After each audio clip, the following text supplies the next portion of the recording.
Halo teman-teman, balik lagi di Dundi Channel. Di sini kali ini saya akan membahas mengenai video tips jitu lulus ujian IPS topik.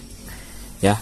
Di sini yang pertama, saya langsung aja ya bagi menjadi dua. Jadi menurut saya tips untuk lulus itu terbagi menjadi dua. Yang pertama ada non materi dan juga materi. Materi ini adalah yang berkaitan dengan pelajaran. Kalau yang non materi itu yang tidak berkaitan dengan pelajaran, maksudnya kayak gitu. Nah, di sini sudah saya kelompokkan untuk yang non materi. Pertama kita bahas ya. Untuk tips 1, pertama adalah restu dari orang tua atau pasangan bagi yang sudah menikah.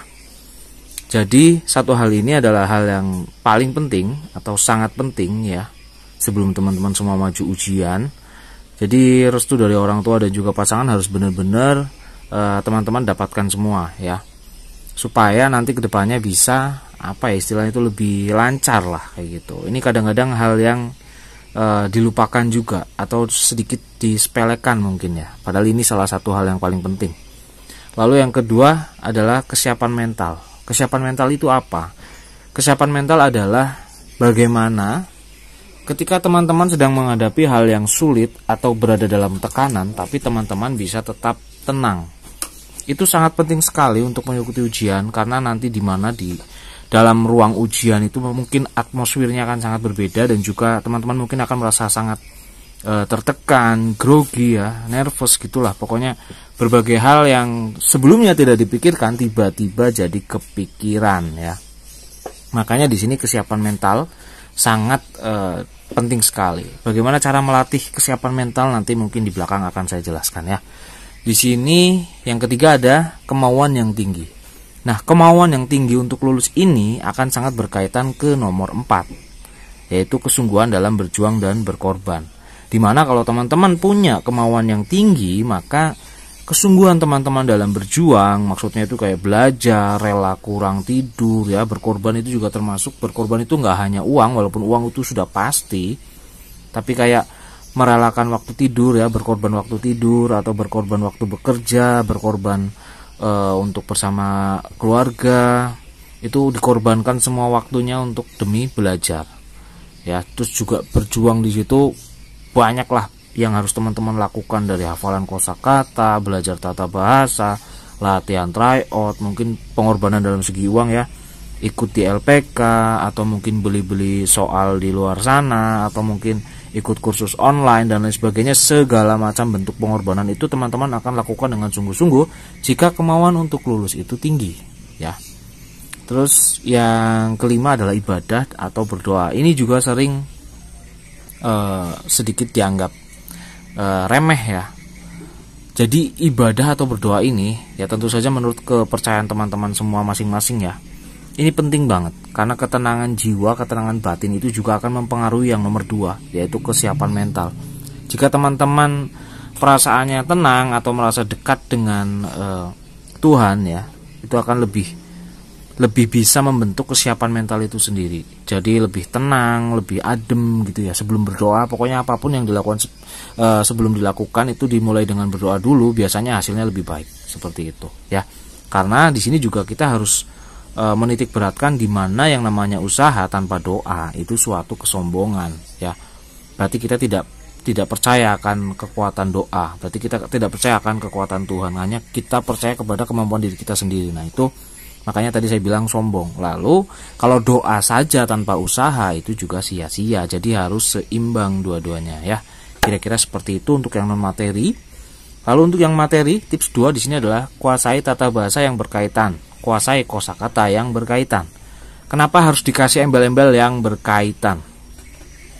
Karena banyak teman-teman yang ikut ujian IPS topik tapi belajarnya tidak berkaitan sama IPS topik.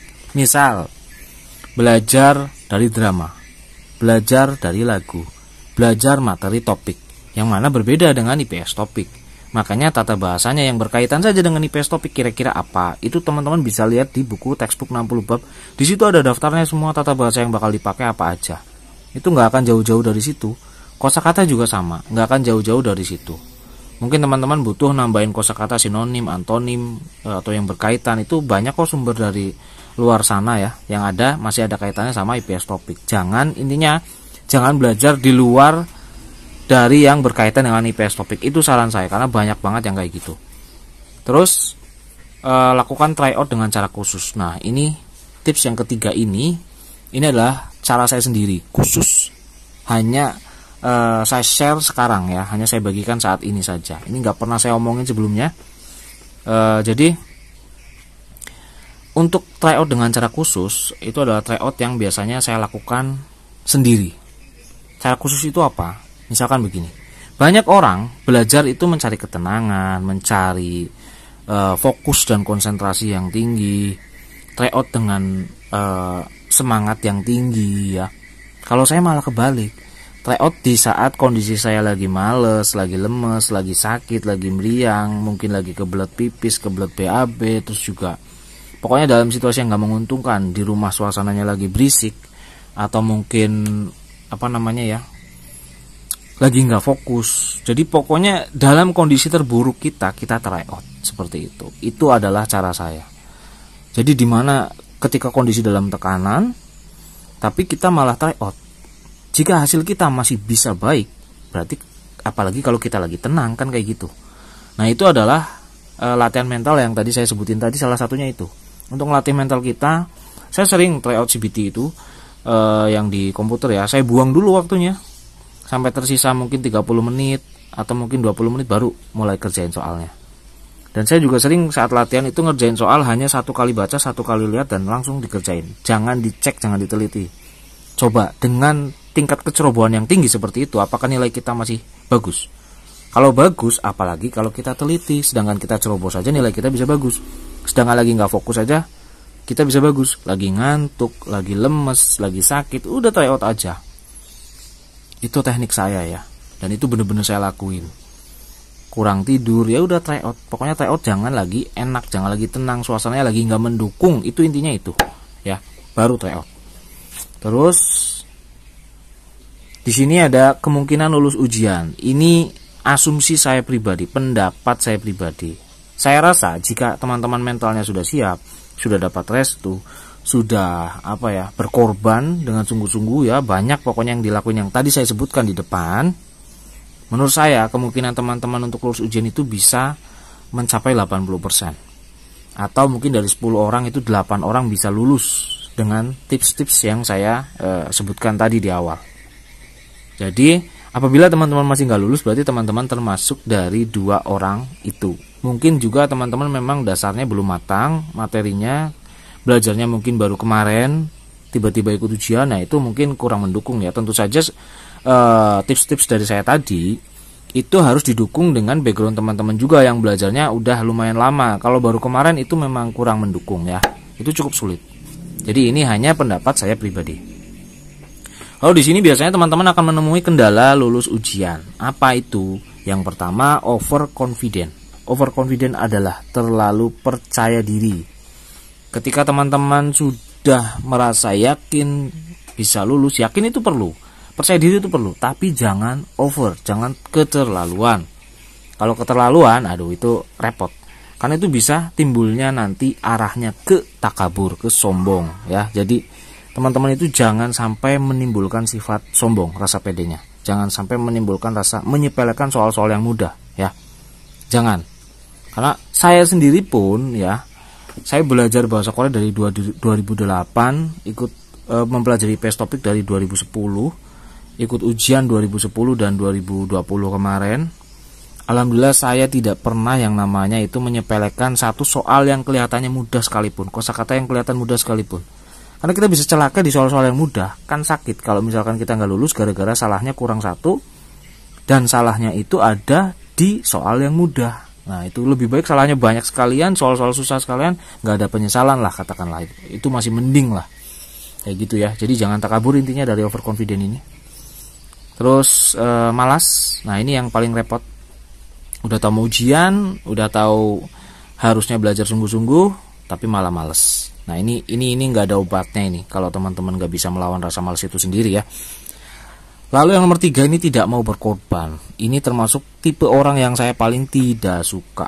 Jujur ya teman-teman, saya itu sudah banyak banget ngeluarin uang ngeluarin tenaga, ngeluarin pikiran untuk belajar bahasa Korea, untuk beli buku, untuk ikut kursus, untuk intinya menimba ilmu dan menambah wawasan. Itu saya udah ngeluarin uang banyak banget. Jadi kalau teman-teman punya uang tapi tidak mau berkorban, ya kalau pelit sama orang lain itu masih masuk akal. Pelit dengan diri sendiri ini salah satu tipe orang yang paling saya nggak suka, ya. Saya rasa nggak akan bisa berhasil. Terus uang ini juga biasanya menjadi kendala, karena ketika teman-teman tidak punya uang, teman-teman kan otomatis nggak bisa daftar nih, atau nggak bisa mengikuti proses. Biasanya kan pinjem. Nah, pinjem atau ngutang, ya, udah ngutang, dijalani prosesnya, otomatis menjadi beban pikiran. Nah, terkadang orang-orang yang seperti ini ketika menjalani ujian fokus ke utangnya daripada fokus ke materinya. Akhirnya ketika ujian pun mikirnya, aduh gimana kalau nggak lulus nanti bayar utangnya, kan utangnya percuma lah, ini dan itu dan lain. Pokoknya banyak banget pikiran yang akhirnya macam-macam timbul di kepala dan mengganggu konsentrasi. Itu akan nyambung ke nomor 5, yaitu overthinking.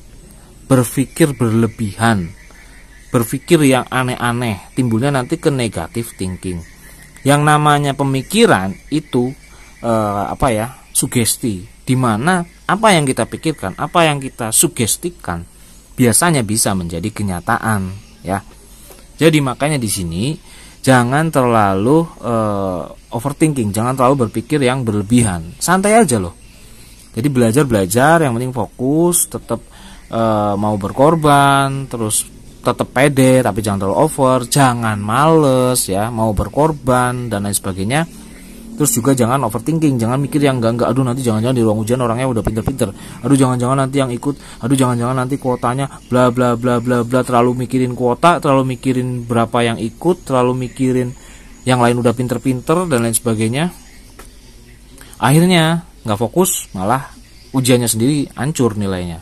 Ya, mau teman-temannya kita itu waktu tryout di LPK mungkin nilainya tinggi-tinggi, belum tentu kok waktu ujian nilainya tinggi. Wong yang nilainya bagus di LPK waktu tryout tiba-tiba tidak lulus juga banyak kok kayak gitu. Ya, jadi teman-teman tetap oke teman-teman, kira-kira seperti itu yang bisa saya sampaikan mengenai tips lulus ujian.